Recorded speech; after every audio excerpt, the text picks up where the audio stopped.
Hello, everyone. Welcome to the Racing Breaks Dublin Racing Festival preview with me, Tom Stanley. But that's not the important bit because Ruby Walsh is here. And Hello, Ruby, Tom. how are you? I'm trying to look it doesn't really work, does it? I'm trying to look down your camera. Is that one of them really fancy microphones Nick Luck gave you for doing his podcast from there A 360 days a year? Yeti. Yeah. So he bought me this. He bought me this Yeti Did he? microphone, isn't he? See, he's such a great guy like that. I thought Not he would only have given that, you his one, seeing as you do it so often and he doesn't really seem to do it very much. yeah. And I presented his Sunday show on Sunday. I saw that. Unbelievable. While he was out in Florida. I think he went to bed just as I was getting up to do his show. There you go. How the other half live. Wonder were there any Racing Breaks customers out there with him? Well, exactly. All the trips you can do with Racing Breaks. So what have we done? Exactly. We've done the Ark and we've done a Dubai together. So hopefully we'll be doing those again. Be doing Yeah. Dubai again and the Ark again. By the Ark, While Cheltenham. while you're before we get stuck into the preview, so you will be with people on Friday night, right? In Dublin. Yes, in Dublin Friday night in the Clayton. For Racing Breaks. That'll be should be a bit of fun. I enjoyed doing in Paris, did you? Yeah. I mean, you got to chat to Lawrence Dallaglio, Frankie Dettori's last arc. You were there. Who else was there? There was somebody else half impressive. It There wasn't really was. Frankie Dettori's last arc, though, was it? Well, it was meant to be. It was billed as such. But I did ask him. We will get into the preview. I asked him because I heard a whisper before the arc that he was going to go and ride in America. Mm-hmm. So I said, "You're retiring, Frankie. Can we just confirm you won't ride again in 2024?" And he looked me Mm-hmm. straight in the eye and he said, "Confirmed, I won't." So there you go. Oh, Maybe he that didn't must know. have that must have hurt you, did it? Yeah, well, yeah, it did. Yeah, yeah. But why would he tell me? You're not coming to Um, Dublin, no? no, I'm not going to make it over to Dublin. Sadly, I will be at Racing TV HQ following 4 Grade Ones on the Saturday, plus the Silly Isles at Sandown, and Yeah. 4 Grade Ones on the Sunday. It works, this doesn't it? 2 days at Leopardstown, 8 Grade Ones. It seems to it's ultimately a pretty good idea.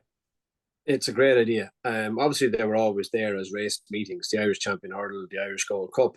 They were run 2 weekends apart. They were 2 brilliant Sundays, but they do work because it's a weekend. I know since it started in 2018.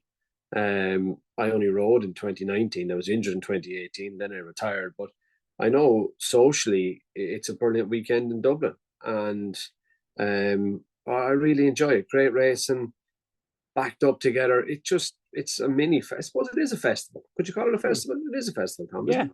100%. Eight Yeah, Grade Ones across 2 days is fair enough to yeah. call it a festival. And we've seen loads of Brits. There'll be lots of Brits on this who are going over there. Who the only Brits that don't go over there are the horsemen. But there you go. Hopefully we can attract more. But as They far as the do. crowd, You can understand that. How could you have an away day around this time of year? Who likes away games? it's far too close to the Cheltenham Festival. Surely. Do you know Yeah, what it is? Is why would you go all the way to Ireland to lose when you're losing on Cheltenham Trials Day to the Irish anyway? Why would you go all the way there? I mean, it's so. yeah. But you see, when you lost at trials, you just got into your car and you went home. Whereas you came to Dublin and lost, you're going to have to stay anyway. So you're going to get over it. You're going to have a bit of fun. You're probably going to lose again the next day, but at least you're away from home. It is easier losing away from home than when Yeah. you're at home. Reality is straight back on top of you when you're at home. Yeah. I mean, you go and have a good night in Dublin afterwards Yeah, to exactly. make up for it. So we want your questions in. We'll be with you for half an hour or so. We've had plenty in, and there's still social media channels are still open if you want to put your questions in there. Also, you will see on the chat here, you can put questions into the chat for Ruby or I, but I would imagine predominantly you're going to want to be asking Ruby Walsh some questions about the racing this weekend, which I suppose, well, we'll come to the competition, but let's get stuck into the grade ones themselves. So we kick off on Saturday with the Nathaniel Lacey and Partner Solicitors Novices Hurdle. It's a grade 1 over 2.6.5. So stayers to the 4 predominantly here. Willie Mullins unsurprisingly, is well represented with Predators Gold, with Loch Lynn, with I Will Be Bay, with Dancing City, and the rest. Do you have any idea how many of the Mullins battalion are going to run here, Ruby? Possibly 6, maybe all 7, Tom. Key to Bourbon holds a dual entry. So does Predators Gold. He's in the 2 mile as well. But I would imagine one of them will definitely run here. One may go the 2 mile. I know if Paul Townend has his way, Predators Gold will run here. He wants to ride Predators Gold in this race and Ballyburn in the 2 mile race. And funny enough, Willie does tend to go the way that Paul Townend would like him to go. So I would take that as a plus sign. Predators Gold ran really well behind Caldwell Potter at Leopardstown over 2 miles at Christmas. I think the step up and triple suit him. He's only a 5-year-old. Might be slightly against him maybe at this real distance, but he's a fair horse. Loch Lynn did everything wrong, but still managed to win at Limerick at Christmas when he beat Stellar Story. I Will Be By was probably a surprise winner when he beat My Trump Card at Punchestown. He was always a really good workhorse. I Will Be By. He got beaten on his first start for us in a bumper, but Patrick Mullins did go and buy the winner only a matter of time. He was that impressed with him. But yeah, I just don't know. Is he strong enough for 2 miles and 6? Jatara was very good here when she beat Pink in the Park in the Mayor's Hurdle at Christmas. But look, when this meeting started, a 25-1 shot, Tower Bridge won the very opening, Nathaniel Lacey and partners, solicitors, Novice Hurdle. I can't see a 25-1 shot winning this. And I think Predators Gold will be hard to beat if he lines up. Just a couple of quick fire questions on the race then. Is Predators Gold second in top level company over 2 miles? Just out and out better form than Loughlin's length victory in a grade 2? Yes. Okay. And how is that going to translate though to 2-6? I mean, it's a fair old hiking trip for Predators. It is, but it was really testing ground on the 27th of December in Leopardstown. It lashed rain, and that particular novice hurdle, it turned into a real staying contest. Caldwell Potter and Predators Gold came to the fore. All the speed horses capsized at the second last hurdle. So I know it was only 2 miles, but it was definitely a race that favoured those with lots of stamina. And look, you have to have an opinion, Tom. I think he's going to stay, and I think Predators Gold is hard to oppose. Okay, Predators Gold, likely amount of Paul Townend for Willie Mullins. That means that you must think Caldwell Potter's a half decent horse, or was that just him taking advantage of a more suitable trip for him as opposed to Predators Gold? Caldwell Potter, who I of think course isn't going to run at the DRF because the horses are being sold the following day on the Monday. Yeah, they've been sold on the Monday. He is a very good horse, Caldwell Potter, but he was a year older than Predators Gold. He got first run on him off the bend. He was more battle hardened. I wouldn't be surprised if Predators Gold pushed him closer the next time they met. Hey. That is the first of the grade ones. 2-1 currently the favourite for that. The 2 mile contest is the Spring Juvenile. I think we've actually got a grade 1 contest at the Cheltenham Festival, which has a British horse at the top of the betting off the back of Sergino's performance in the same colours carried by Salvatore Monday on Saturday. But these would be the best of the Irish juveniles. Storm Heart for Willie Mullins, Salvatore Monday for Willie Mullins, Carla Conti. She was a slightly surprise winner of that race. And the Gordon Elliott favourite was a bit disappointing on that day, Mighty Bandit. Who else have we got? Cargis for Willie High Wind. Again, over to you. Who's likely to run? Who do you think is the best of them? I think they'll all run. So Stormheart is obviously our favourite. He won a weak race at Punchestown. He was very impressive, but it was a weak enough contest. Salvatore Mundi was second to Sergino in France. Hasn't run for us yet. It's by no risk at all. Looks like a stayer. Cala Conti got a great ride from Danny Gilligan to win at Christmas. I thought High Wind did everything wrong. He fell out over hurdles at Punchestown when he beat Pigeon House. He was value earlier in the week. He was 9, 10, 12-1. He's into 6-1 now. He's tightened up. I think Cargis would have improved. And I can see Cargis turning that form with Cala Conti from Christmas. She was very keen on that occasion. And I think she's going a little bit better. Majborough is a fine big horse. The rain will have suited him. Bunting, I wouldn't say surprises at Limerick, but his friend's form was solid, but his homework and Willie's hadn't been as good. but he did win well. Interlotto won a race that we actually fancied and won in big time. We thought Ethical Diamond was the best juvenile we had, and Ethical Diamond completely bombed out behind Interlotto at Leopardstown at Christmas. Carafan has to improve, and Ethical Diamond has to overcome that poor run. Purely from a value point of view, Tom, I think High Wind is the value at 6-1.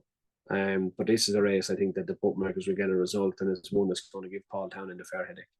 Okay, well, and that was indicated by previous winners, because for all that Willie Mullins has a good record in it, it hasn't always gone to the market leader from either Willie's yard or any yard. I know last year was a bit of a funny one because obviously Gala Marceau won it and Lossiemouth may well have won it with a clearer run. But do you think this is where the age of the horses means it's harder to get a gauge on relative abilities, and that's why it might be worth playing a bit of value? Yeah, and they've all only like limited experience over hurdles as well. So it's who's going to make the biggest step forward. And I think High Wind is open to an awful lot of improvement. I think if you're a paddock watcher and you're in Leopardstown at the weekend, you'll be really impressed by Majborough. He's a cracking individual, so he is.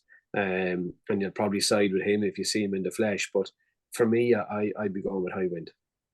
Okay, 225 is the Goffs Irish Arkle. It's a very simple question. Marine Nationale is around about 2's on. Gaelic Warrior is 9-4. Is there any way that Gaelic Warrior can beat Marine Nationale?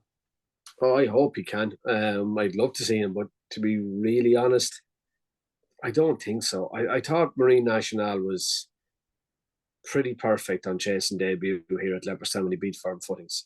Now, Firm Footings hasn't exactly franked that form, but I thought Marine Nationale jumped really well.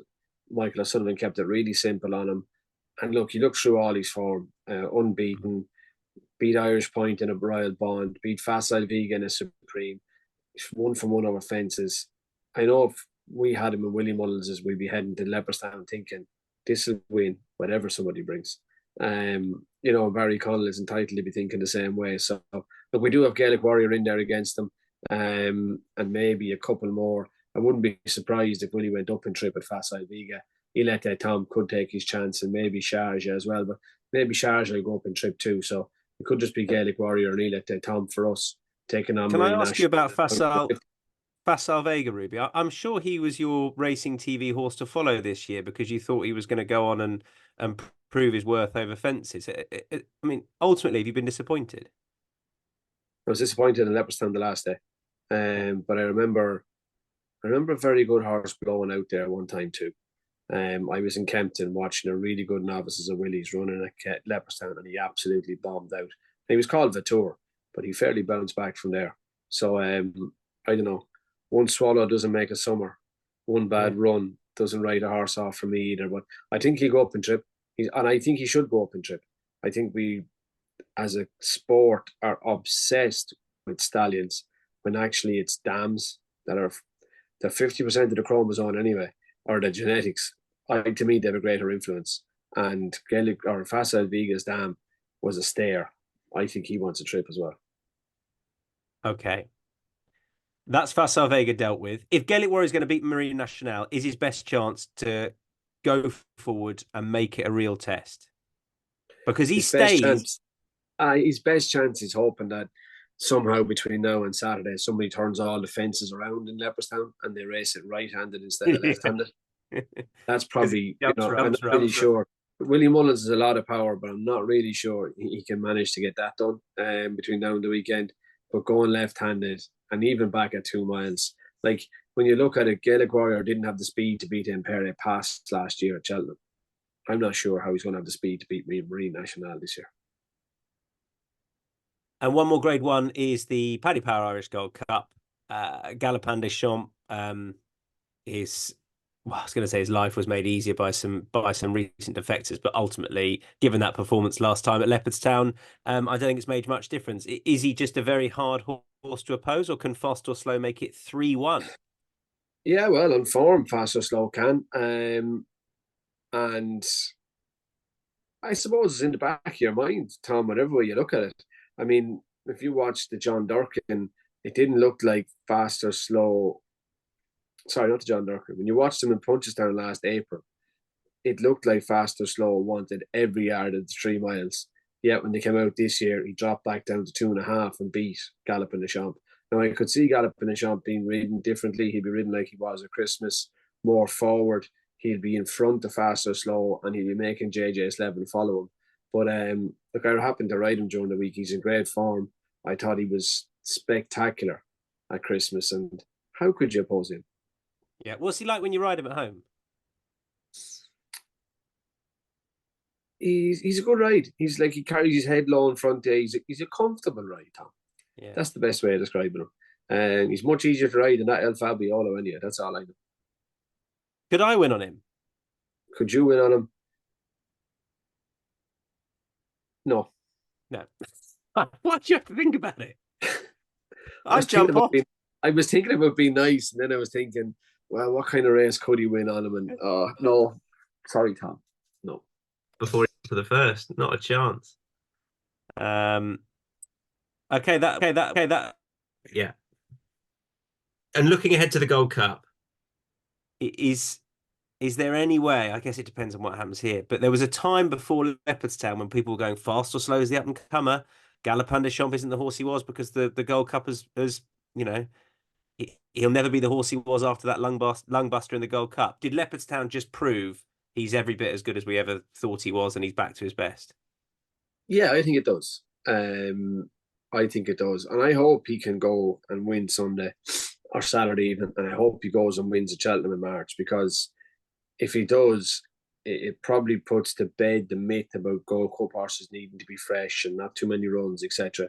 So I hope for the sport this fella goes and delivers. I think there's a lot right. Yeah. Any handicappers for us on Saturday, Ruby, or not at this stage? The 3 mile handicap hurdle is competitive. I thought obviously fine margin with a run ahead up behind Slate Lane with Crambo behind her has a good chance. Shambally Kid is around 8 or 10 to 1. He jumped deplorably behind Indiana Dream in a novice chase, but he ran okay in last year's Albert Bartlett. And Gay Cool in my father's, she's up another £6 from winning at Christmas. But if she's is lucky enough to stay on 10.5 tomorrow morning, if Farouk Delaine is declared and she stays at 10.5, Gay Cool is only a 6-year-old and she's still improving. That's in the 3 mile handicap.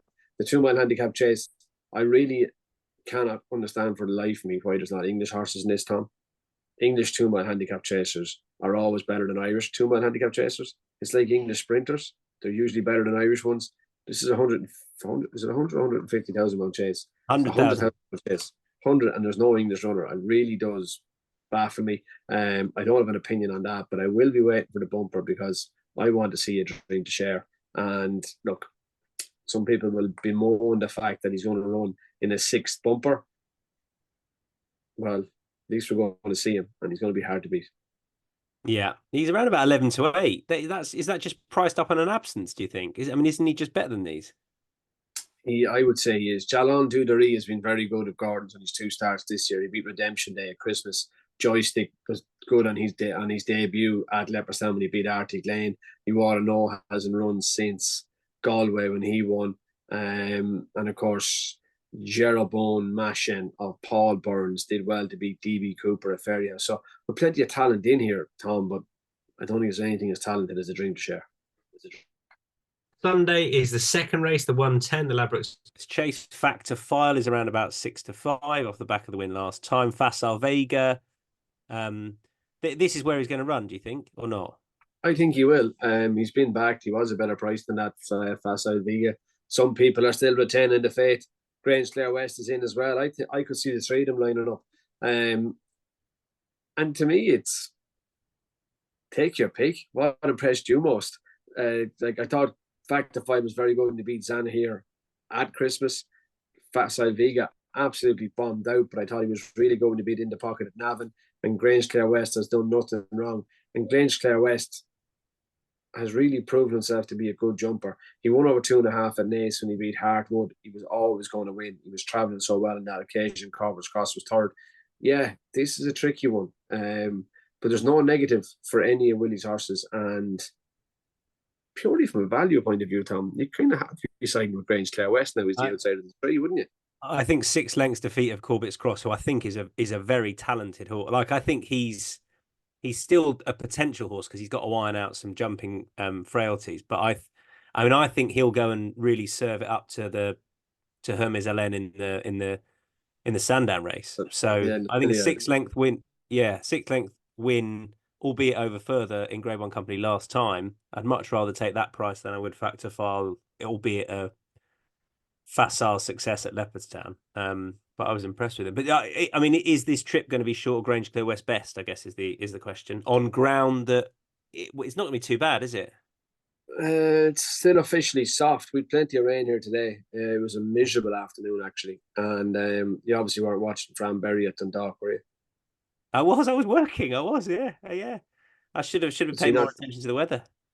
yeah, really he moaned about it enough. Like you were really working. I know now in future that would just throw back to Tom Stanley. If you don't mention his name, he hasn't been listening. He won't know you're talking.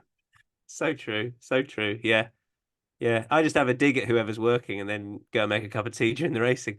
Um, this isn't being recorded, is it? No, good. Thank God. Um, all right. So Grange Clear West is a value shout, right? I think he is. I think he's the value shout. All right. Grade One for the 2 mile novice. Ruby, I confess to being a mad Ballyburn fan, even after I had a good go at him against Firefox on debut, and he went and got beat. I was absolutely adamant that he'd turn out the better of those two horses. He looked better going up in trip last time. What do you think about 2 miles for him? I think he'd be okay. Obviously, Cletus Pula has won since as well, Tom. That's Frank the form. But you can't knock Farron Glory either. He beat King of Kingsfield. King of Kingsfield beat Mirazor West. He was travelling like the winner at Aintree in the foreign beat when he fell at the second last, the one by Django Boy. So I think this is a really good race. I'm a massive Slade Steele fan as well. He's really impressed me. I liked him when he beat Lecky Watson. He beat King of Kingsfield and Ace in the maiden hurdle too. I think Daddy Longlegs, for whatever reason, just completely blew out in the ground behind Caldwell Potter. There's a little bit of value in him at 10-1. Not so Brighter sure about days ahead. Brighter days ahead, getting 7. I thought she was pretty good last time. And Jack Kennedy gave her a good mention on the road to Cheltenham with myself and Lydia. He really talked her up. She's 20-1, getting the £7 off. This is probably the deepest of the grade ones, depth wise. I guess when you looked at last year's Dublin Racing Festival, it revolved around the Arkle with Dysart Dynamo, El Fabiolo, and Appreciated. I think this novice hurdle is pretty much like that novice chase was last year. Yeah, will Jack? Do you think Jack will definitely ride Farron Glory? I suppose that's just a guess, isn't it? We don't know, but probably. The way he was talking last week about brighter days ahead, it wouldn't surprise me if he opted for her. And she won't be that price on Friday afternoon if Jack Kennedy's name is put down beside her. Okay, Ballyburn 11-10. Then I get the feeling you think it could be a bit more open than that. He's too short. I think he's a very good horse and he's in good form. He's just not value. I wouldn't mind even money on Sunday, but I think he's too short right now. El Fabiolo is 4-11. What was the mood in the Mullins camp when John Bond got beat at the weekend, or didn't you really care? We were thinking maybe no, we didn't really care.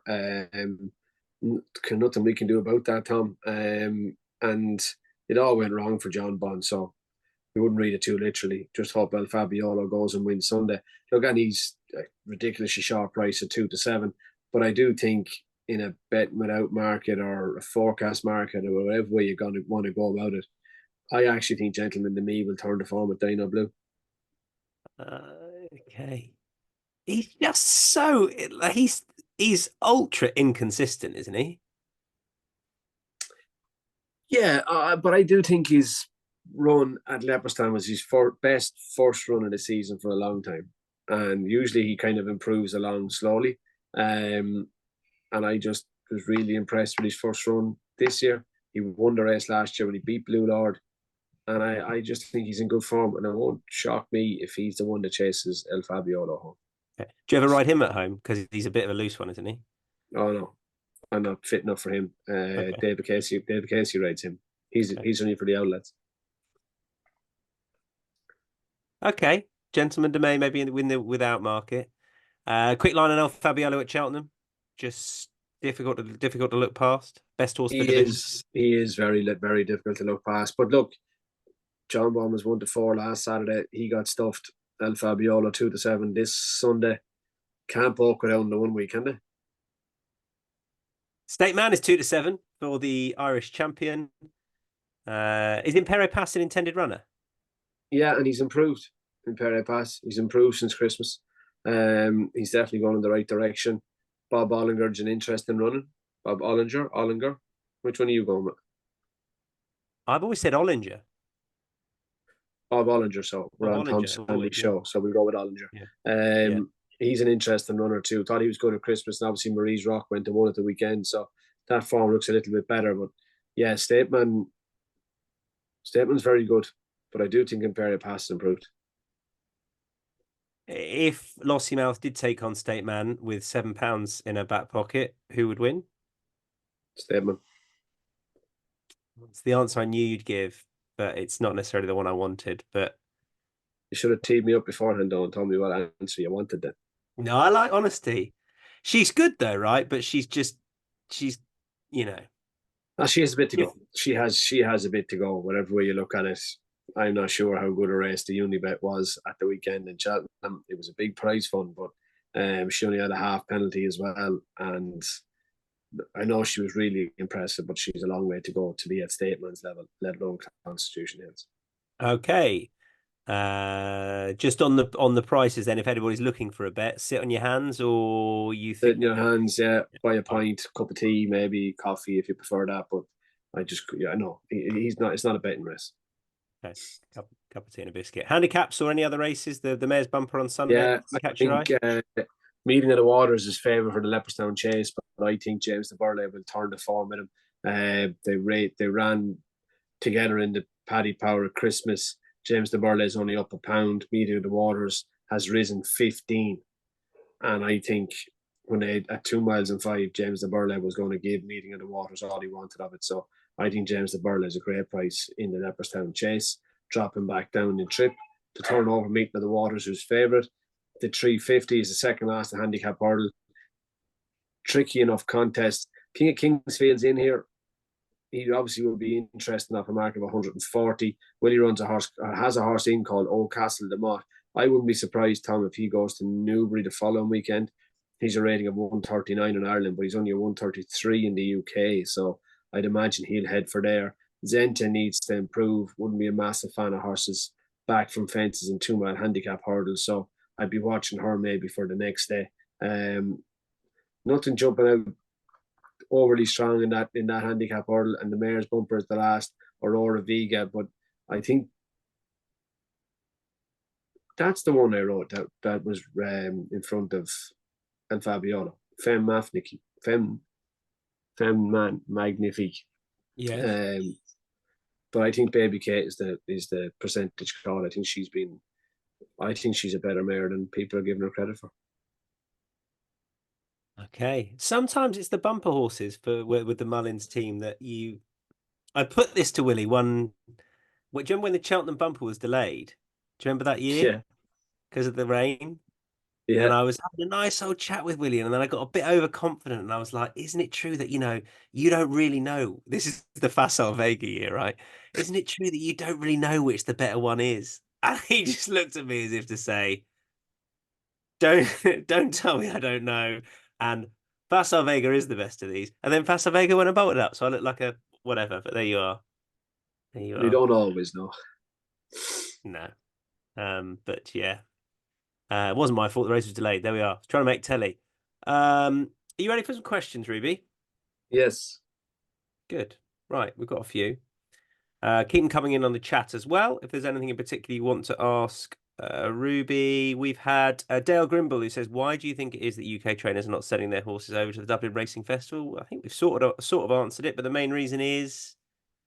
You agree? It is. People don't like to lose at home, let alone away. But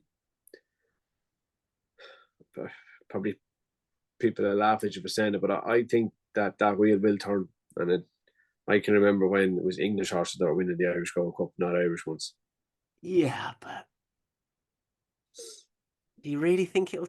Well, it seems a long way off. I know what you mean. Things change, don't they? But it feels a long way. What Le Bagarois? Who else? Who are the other Brits that have won the top level races there? I can't. No, Neptune College won an Irish Gold Cup. I rode him. Uh, For Paul Nichols. I can remember a couple of Irish horses as a kid winning the Irish Champion Hurdle, but it's obviously been a long time. But I yeah. do think when better horses come back into the UK, yes, they will take this meeting. So both Martin Day and Jeff Kidder 64 have asked a similar question. Jeff says, any thoughts on World Handicap horses for the weekend, Ruby? And Martin says, do you have any fancies in the handicaps? Well, we've been there. Did you have I'd a sort say, of best handicap there? yeah, James de Burle for me. The one you just mentioned. I think that 14-pound swing in the Leopardstown Chase with Meeting of the Waters. I thought he was the one. Yeah, I'd be And keen enough. a short price treble, Martin says. I mean, I guess it depends how short, but You can go 2 days, Tom, couldn't you? So you could go Saturday. You could go Predators Gold in the Nathaniel Lacey. You could go Marine National in the Arkle and stick in Gallop in the Champ on Saturday, and then on Sunday, if you're going for a short price treble, you would be going with Ballyburn, um, El Fabiolo, and Stateman, and that's probably ridiculously short. Probably not even money, is it?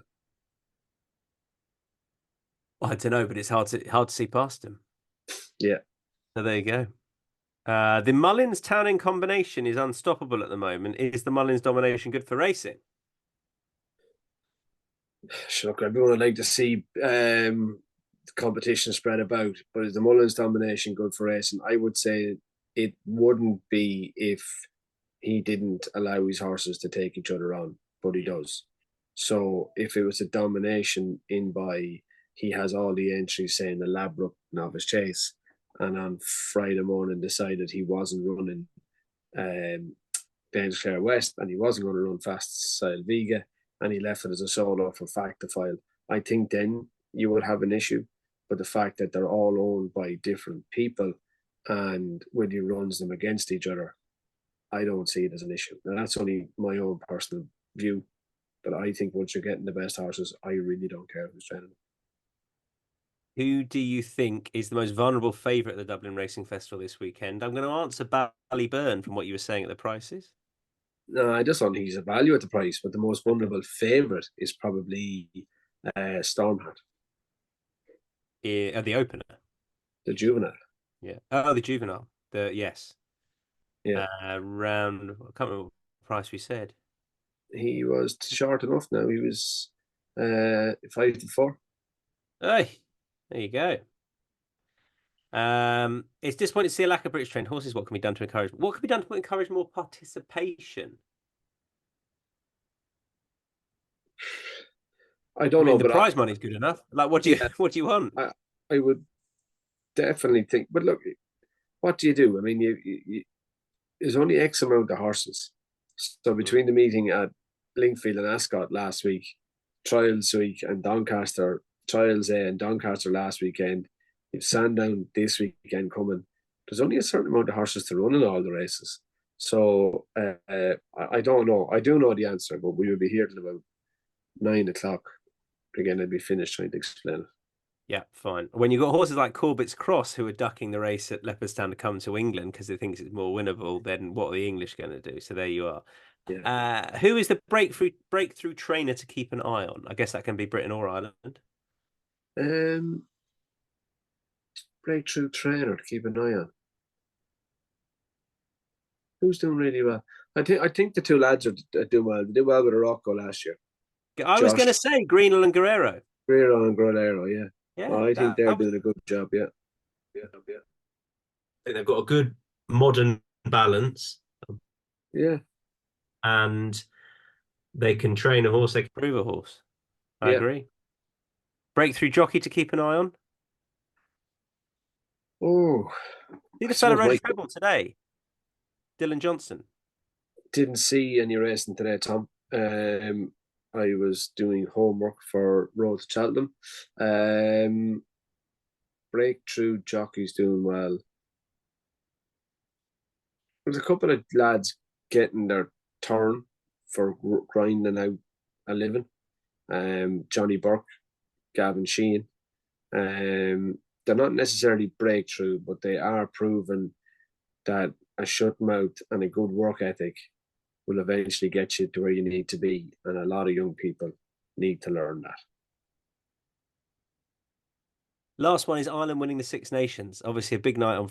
Oh, that's going to be a big one Friday night with you doing the preview and then Ireland France. That's the plan, Tom. That's why I thought you were coming. In Marseille. What a night that's going to be. No, Gary Ringrose, that'll be a bit of a drawback for Ireland. He's hugely influential at outside centre. Jack Crowley starts at 10. A new era, but France without Dupont. Yeah, I think they'll beat them. Now, it's 2018 since Ireland won in France, and that was the magic Johnny Sexton 45-metre drop goal, but it might require Jack Crowley to do something magical. But I think Ireland beat France, they'll win the Six Nations. There's not another team in it. Obviously, only one team remained unbeaten throughout the tournament until they got ditched out in the semi-finals and got further than any other Northern Hemisphere team. But, that seems forgotten about. No, we're rubbish. We're crap. Don't worry. I'm lying. We're rubbish. Ireland are the best. Oh, I'm not worried. Don't worry. Good. No, don't. I predict, Dale says, DRF getting bigger than Cheltenham. Any views? It's a long way off that. I wouldn't think so. I just hope it doesn't get any bigger. Yeah, I hear you on that one. Good. If you want to win a chance to visit DRF next year, there'll be some details on how you're going to be able to do that. That's through you, Ruby, but I think the competition's still got to be decided. But you need to keep an eye out in the coming days.